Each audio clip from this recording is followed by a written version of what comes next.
Assalamualaikum warahmatullahi wabarakatuh. Alhamdulillah wa syukrulillah wassalatu wassalamu ala rasulillah habibina sayyidina Muhammad ibn Abdullah wa ala alihi wa ashabihi wa mawalah. Allahumma ya Rabbana inna nas'aluka mahabbata habibika sayyidina Muhammad wa habib ya Rabbana ilaina ma ahabbahu habibuka sayyiduna Muhammad. A'inna ya Rabbana ala ittiba'i sunnatihi wa amitna ya Rabbana ala millatihi wahsyurna yawmal qiyamati ma'a zumratihi wa tahta liwa'ihi urzuqna ya Rabbana tabata qabla al-maut wasyahadata indal maut wal jannata ba'dal maut. Amma ba'd.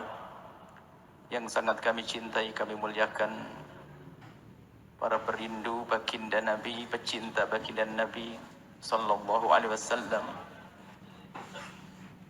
wabil khusus para habaib dzurriyyat baginda Nabi Muhammad sallallahu alaihi wasallam, wabil khusus lagi adalah guru kita semua, pembimbing kita semua, suri toladan qudwah kita Habibuna Muhammad Rizq bin Syahab. Semoga Allah menjaga beliau, memanjangkan umur beliau, dan semoga Allah subhanahu wa ta'ala menjadikan kita semua pecinta baginda Nabi Muhammad yang sesungguhnya. Kita perlu sedikit merenung. Kalau tadi ada akad nikah pernikahan, dalam pernikahan Nabi menyebutkan an-nikahu sunnati faman raghiba an sunnati falaysa minna atau kama qala Rasul. Urusan pernikahan tapi dihubungkan dengan Nabi Muhammad sallallahu alaihi wasallam. Bahkan dalam riwayat tanakahu taktsuru fa inni mubahin bikumul umam yaumal qiyamah. Nikahlah kalian agar kalian menjadi banyak, karena aku akan berbangga. Nabi Muhammad bangga dengan kita. Kalau kita bangga dengan Nabi wajar, Nabi Muhammad bangga dengan kita di tengah-tengah umat yang lainnya. Ada hubungan antara kita dengan Nabi di sini. Kita menjadi dibanggakan Nabi Muhammad. Karena apa? Karena urusan kita dengan baginda Nabi Muhammad sallallahu alaihi wasallam. Yang perlu kita tajamkan kesadaran urusan kita dengan Nabi. Hati-hati urusan dengan baginda Nabi. Kita selama ini berucap cinta dengan lesan kita, tapi bagaimana hati kita? Kalau tadi Habibana Hanif mengisahkan tentang bagaimana sahabat Nabi dengan rambut Rasulullah. Rambut adalah rambut yang sudah dipotong dan seharusnya dibuang. Akan tapi apa yang menjadikan mereka seperti itu? Bahkan di sana ada riwayat lain lagi yang lebih lagi, bahwasanya dalam hadis sahih ma tanakhama nukhamatan illa wa saqatat fi kaffi rajulin minhum fadallaka biha wajhahu. Bahkan di sana ada riwayat lagi bahwasanya Nabi tidak membuang dahak kecuali sudah ditangkap oleh salah satu dari sahabat Nabi kemudian diusapkan di wajahnya. Sallallahu alaihi wasallam. Dahak. Apa urusan dengan dahak? Kalau bicara dahaknya Nabi, jangan samakan dengan dahak kita. Tidak ada kotor bagi Nabi. Ini yang harus kita pahami. Apa yang menjadikan mereka melakukan yang demikian itu? Dan banyak kisah-kisah. Kita perlu belajar dulu dari sahabat Nabi yang menjadikan mereka berbuat seperti itu. Belum lagi nanti ada sahabat-sahabat yang lain yang yakadu ayyaktatilu fi wudu'ihi. Mereka kalau Nabi berwudu, percikannya direbut, diusapkan di wajahnya, diusapkan di badannya. Apa yang menjadikan mereka seperti itu? Belum lagi kisah zaman setelah baginda Nabi. Ada zaman Sayyidina Abdullah ibn Abbas. Ini sebuah kisah. Sayyidina Abdullah bin Abbas suatu ketika berjalan di gang-gang kota Madinah. Kemudian Sayyidina Abdullah bin Abbas menemukan di tempat tersebut ada yang janggal. Toleh kiri, toleh kanan. Belum ketemu apa yang janggal di sini. Kemudian nengok ke atas, rupanya ada sesuatu yang dulu ada, sekarang tidak ada. Sayyidina Abdullah bin Abbas berpikir, apa kira-kira yang tidak ada? Setelah beberapa saat beliau berpikir, baru sadar, dulu sini ada talang, ada pancuran air. Lalu Sayyidina Abdullah bin Abbas bertanya, wahai kaum, dulu pernah ada pancuran air yang ada di sini. Lalu sekarang ada di mana? Para para sahabat-sahabat yang ada di situ menjawab, oh sudah dicopot. Siapa yang mencopot? Yang mencopot adalah Sayyidina Umar ibn Khattab. Sayyidina Abdullah bin Abbas mendengar berita semacam itu, bergegas kepada Sayyidina Umar ibn Khattab. Tidak kenal waktu, mengetuk pintunya Sayyidina Umar bin Khattab, diketuk. Sayyidina Umar bin Khattab mendengar suara Abdullah bin Abbas yang orang itu tidak pernah datang kecuali karena hajat penting. Dan Sayyidina Umar pun segera menyambut, wahai Abdullah bin Abbas, ada apa? Tentu ada hal yang sangat penting hingga kau mengetuk pintu rumahku di saat semacam ini. Sayyidina Abdullah bin Abbas bertanya, wahai Khalifah, apakah betul engkau adalah yang mencabut talang yang ada di pojok kota Madinah itu? Dijawab, betul. Memangnya kenapa? Aku kira kamu datang ke sini untuk nanyakan sesuatu yang hebat, yang besar ya Abdullah bin Abbas. Kau tuh hanya tanya tentang talang. Ada apa dengan talang? Iya, aku yang mencabut, mau apa kau? Akhirnya saya Abdullah bin Abbas berkata, ya Khalifah, apakah kau tidak tahu bahwasanya yang memasang talang itu dulu adalah Rasulullah?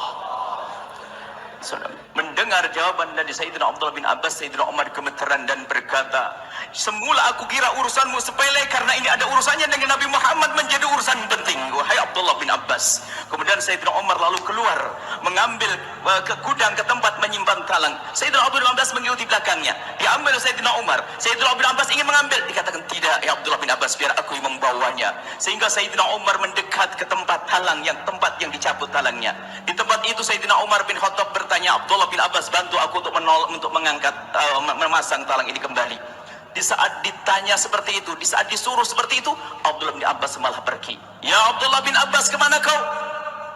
Ya Khalifah, tempatnya tinggi, aku harus cari tangga. Tidak perlu pakai tangga, injak tengkoknya Umar bin Khattab yang berani menurunkan talangnya Rasulullah sallallahu alaihi wasallam.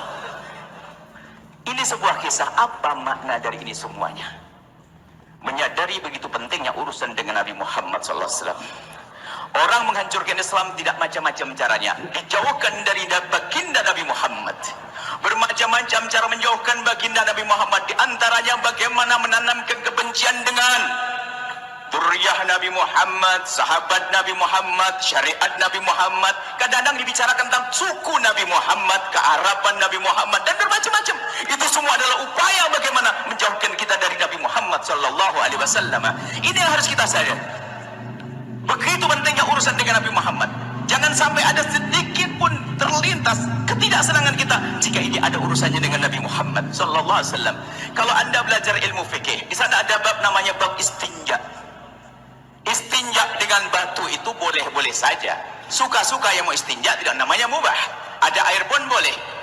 Akan tapi para ulama menyebutkan istinja dengan batu bagi orang yang merasa jijik dan dia tahu Nabi pernah melakukannya lalu dia merasa jijik, maka istinja dengan batu menjadi wajib agar dia tidak merasa jijik dengan yang dilakukan Rasulullah. Maksudnya hati-hati jika sesuatu ada hubungannya dengan Nabi Muhammad SAW. Ada di sana, kalau sudah kita serius kejujuran di hati kita. Mungkin kita punya permasalahan dengan misalnya Duriyah Nabi Muhammad, tapi jangan sampai tercabut kecintaan, jangan tercabut penghormatan. Kemudian ada sahabat Nabi, syariat Nabi. Makanya kalau sudah hubungannya dengan syariat Nabi Muhammad, sudahlah diam, sam'an wa ta'atan, biarpun kita belum faham. Hendaknya kita semacam itu. Akan tapi kita sekarang sudah main-main urusan syariat, meremehkan syariat Nabi Muhammad. Kan tidak peduli bahasanya ini adalah misalnya urusan Duriyah Nabi Muhammad, sahabat Nabi Muhammad. Sampai kadang urusan kearaban Nabi Muhammad, mohon maaf. Macam-macam. Tujuannya satu, memangkas kita dengan Nabi Muhammad sallallahu alaihi wasallam. Akan tapi orang yang hatinya kenal Nabi Muhammad, segala sesuatu yang ada hubungannya dengan Nabi Muhammad tentu akan ia perhatikan. Kalau tadi kita menyaksikan pernikahan suami istri, Masya Allah, ini yang sudah menikah, yang belum semoga cepat menikah. Apakah kebayang seorang suami yang kenal Nabi Muhammad lalu zalim kepada istrinya? Dia sebelum melihat istrinya sebagai seorang istri, dia tahu dia adalah umat Nabi Muhammad sallallahu alaihi wasallam. Apakah mungkin berbuat zalim?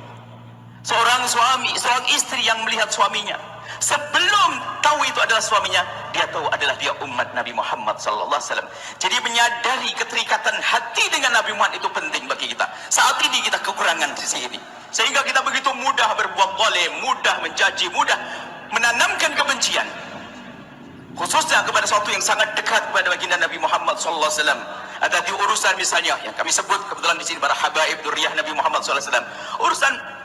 Urusan kita dengan beliau harus sangat spesial di dalam hati. Dengan sahabat Nabi Muhammad sallallahu alaihi wasallam. Lihat. Umat Nabi saja, umat Nabi yang biasa saja. Baginda Nabi setiap saat menangisinya, mendoakannya, memanjatkan panjatan doa demi keselamatan umat tersebut. Lalu bagaimana jika mereka ada orang-orang yang punya hubungan spesial dengan baginda Nabi Muhammad sallallahu alaihi wasallam? Nah, selama ini yang kita lakukan sepertinya hanya mengaku-ngaku. Kita mengaku cinta Nabi Muhammad, ngaku dekat dengan Nabi Muhammad, agar tapi tidak dengan hati. Sebab kalau dengan hati kayak tadi, bagaimana bisa mengambil dahak, bagaimana berebut rambut, bagaimana? Karena hatinya. Hati ini, hati di dalam hati menjadikan gerakan-gerakan anggota tubuh sesuai dengan apa yang ada di dalam hatinya.